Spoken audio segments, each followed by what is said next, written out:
Since the years of Mao, when intellectuals and professors were driven from the universities and beaten, tortured, and killed.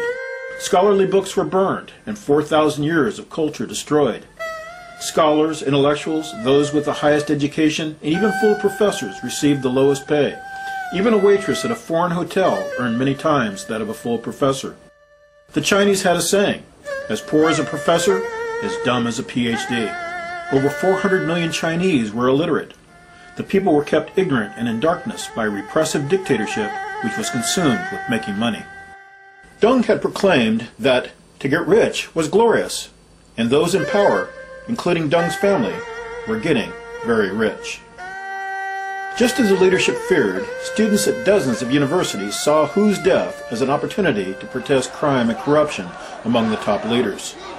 Students created a petition listing their demands. Then they marched to the leadership compound where China's top leaders live and work. The students held a sit-in, demanding that their petition be received by the leaders of the party, only to be refused.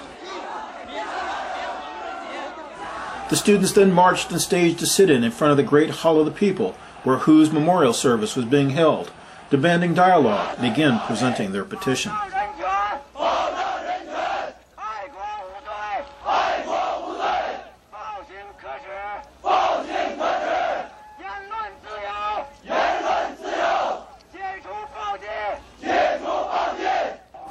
Hu Yaobang's funeral was scheduled for April 22nd, and despite government warnings to disperse, over 50,000 people defied the government and assembled outside the Great Hall of the People for Hu Yaobang's funeral.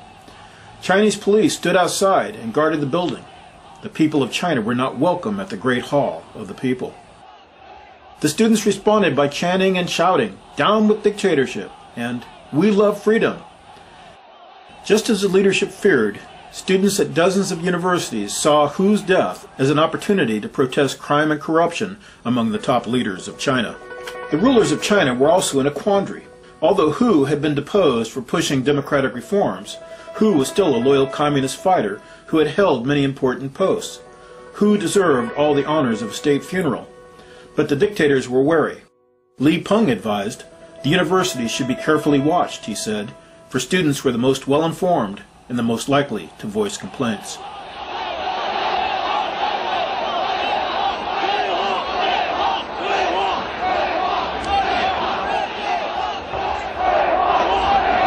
Students demanded direct talks with Premier Li Peng and shouted, "Dialogue, dialogue," and come out, Li Peng." Li Peng, however, had no intention of coming out. He felt the demonstration should be nipped in the bud and put to an end by force, if necessary. Finally, 3 students were allowed to approach the Great Hall, where the leaders watched from behind huge windows and barred doors. The students carried a huge scroll, a replica of those scrolls which for thousands of years had been presented to the emperors of China. Bowing their heads and kneeling, the students thrust the petition into the air and waited. When government leaders gazed out the windows of the Great Hall of the People, they were amazed, shocked, and frightened. The assembly of so many people was a direct challenge to their rule. The petition contained 7 demands, including freedom of speech, freedom of the press, freedom of thought, freedom and more money for education, and the end of corruption among Chinese government officials and their families. Many of the demonstrators began to cry when they observed their student leaders being ignored as they kneeled in front of the Great Hall with the petition held above their head. The communist government refused to acknowledge the presence of the people, and Premier Li Peng left the building by a side entrance. As one political scholar remarked, "The main problem with China today is the lack of democracy. A handful of people can talk among themselves and put aside the interests of the Chinese people and make decisions the people do not support." Some in the government, such as Zhao Ziyang, felt they should affirm the students' patriotism and allow for dialogue. Yet others, notably Premier Li Peng, President Yang, and Deng Xiaoping, were alarmed, fearing that demands for freedom and democracy would threaten their power, and worrying they were witnessing the beginning of a second cultural revolution. Corruption and profiteering were widespread in the communist government, and the children and families of Deng, Yang, and many others had enriched themselves through the control they exercised over state and military-owned business enterprises and monopolies. Deng and Yang were concerned because the demands for democracy threatened their power, and the complaints of corruption threatened the wealth they and their families had accumulated. China was a communist country in name only, and senior leader Deng had embraced the most predatory features of capitalism, which hated unions and worker rights and free education for the masses. Thus, under Deng, worker pensions, free medical care, and free education were all becoming relics of the past, with even farmers and peasants having to pay high fees to have their children educated. Deng had proclaimed that to get rich was glorious, but only those in power were getting rich.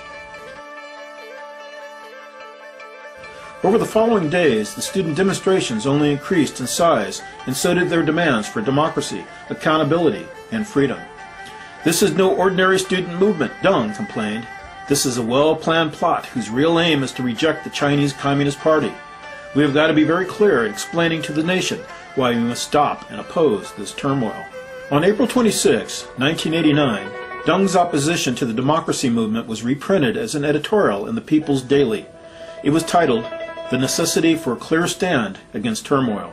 This is a well-planned plot. Its real aim is to reject the Chinese Communist Party. The purpose of the students is to poison people's minds. The whole nation must resolutely stop and oppose the students, proclaimed Deng's editorial. Even though the Chinese Constitution guarantees the right to free speech and to demonstrate, the People's Daily editorial was like an official charge of criminal activity. Mao used similar editorials to launch political persecutions against his enemies. Now Deng had followed the same road. Peaceful demonstrators were being labeled counter-revolutionaries and terrorists who could be arrested, beaten, and even killed by the authorities. Deng had declared war, and he expected the Chinese people to obey him, to fear him, and to attack the students. The students, however, were not counter-revolutionaries. They wanted reform, not revolution. They wanted to be allowed to exercise and experience basic human rights, including freedom of speech and freedom of assembly. And for this, they were accused of committing crimes.